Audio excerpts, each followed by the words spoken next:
सानलाय खैथा दं हवाइट पेकिंनिया गहोनोसै नै बेखौ गहोनोसै नै आं दा खननानै लाबोनाया लेथ्रा जादों फुगाराखै आं फुगारनांगौ ना बैनि फुगारदिनो फुगैदों जागोन नामा बिलाय नायनि र' ओंखारना ओंखारा ओंखारगोन नै जाहांबायानो इयो जाहांबाय मोजां सिनाया एखे मोजां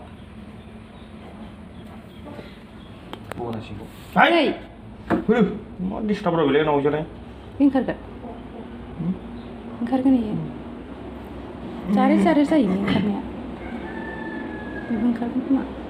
ए आरो जाहांबायलै गोदानसो हो अखा मोनदों खोमा अखा मोनदों दा जि जानायनि है दाउलाया मोजां नङा बारा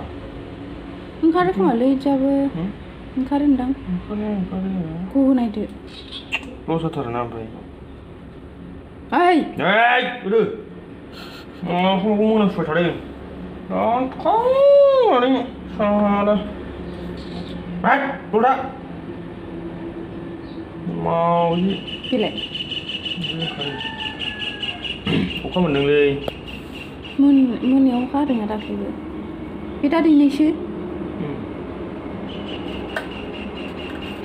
बय फैफिन सामफ्रामबो बेरायनांगौ खननै खनथामसो बावोना जोंहा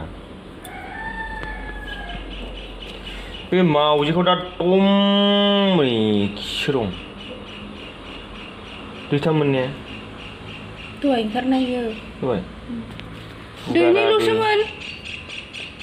बेजों नैबेजों खोमा इयो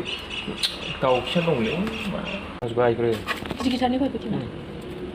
फोथायमोन आं नै गैला नस्थ' जायोना दसेनो नस्थ' जायोलै माथो इनो मोजां ओंखारनाय बायदिसो नुदों बे खावसे थांबाय ना नै ओरैजाय बिदि थानाङाना जागोन जानाया जाहांबाय दै हाबदों दै हाबदों माने मोनायाव अखा लोगो नामा बेथ' जागोन ना जाया थेख्लाफानो गोदानसो खोमा बियो मैया दाख्लै देनाय जानोसै खोमा दै नांगौ जायाना थ' गैया नै मोजांसो नेयो स्रां स्रां होनायसै नुबाय दा दैबाय नालाय मोनसे मिथिदों जाजायो जाजानायालाय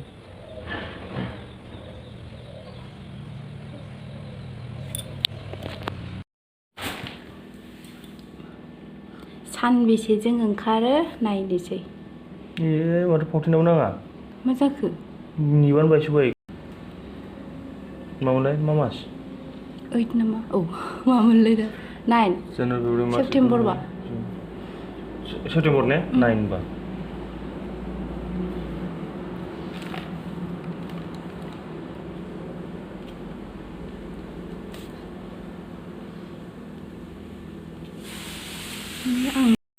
बेखौ होग्रोदो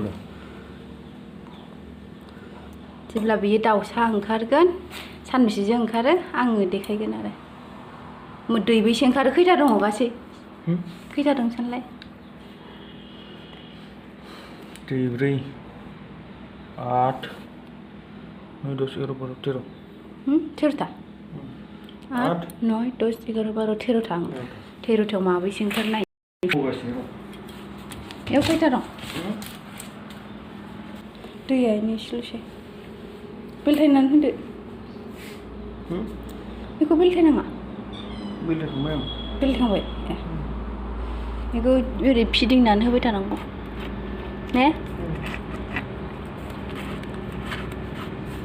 गाज्रि जाबाय नामाब्रा गोदाननिफ्राय लाबोनांगौलै गोदाना दैबेसेमोन गाज्रि जाबाय नामालै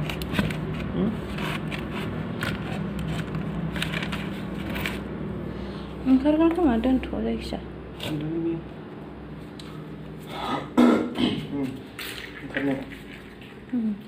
इयाव देखायगोन र' फिसाखौ हांसो फिसाखौ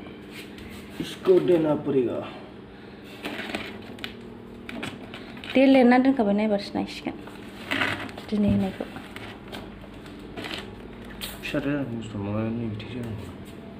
मायालाय दा खम ओंखारोलै ने माबा ना मेसिनखौ मोनसे बहायबावनांगौ नामा माबाखौ बिदिखौ लाइटखौसो मोनसे नांगौ ओरै मोनसे नांगौ लाइट फिसा फिसा थायोना बिदिखौ होबा मा जायो एखेब्रा लाइटलाय मा जागोन जेबो नङा ए लाइटआलाय ओरैनो कन्ट्रल जाखायो नोंहा इयो बिराद गुदुं जाथारोना गुदुं जायोलै बिजों बांसिन गरमसिन जायोथ' टेम्पारेचारलै कन्ट्रलार दंखायोना नै ए गरम जाबाथाय हारसिं बन्द जाखायो ए अ गरम जाबा हारसिं बन्द जायो आरो ने एसेबां गरम जाबाय एसेबां बन्द जागोन जेसेबांसिम नांगौ बेसेबांल' थायो आरो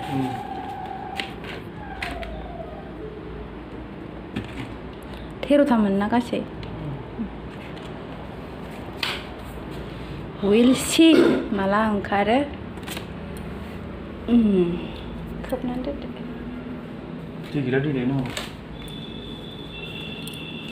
ए गरमजोंनो रानो खोमा ना दैया मानै ओंखारनानै दं दहायसो मासे ओंखारदोंना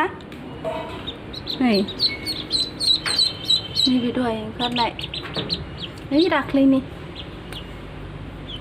बियो अरिजिनेला नैबे मा होनो बेखौ मा बुस्थु होनो थार्मस्टेट टेम्पारेचार कन्ट्रलार अट'मेटिक अन थाबाय थानांगौ बियो ना 24 घन्टा इनभार्टारनि उनाव ओइ फांखा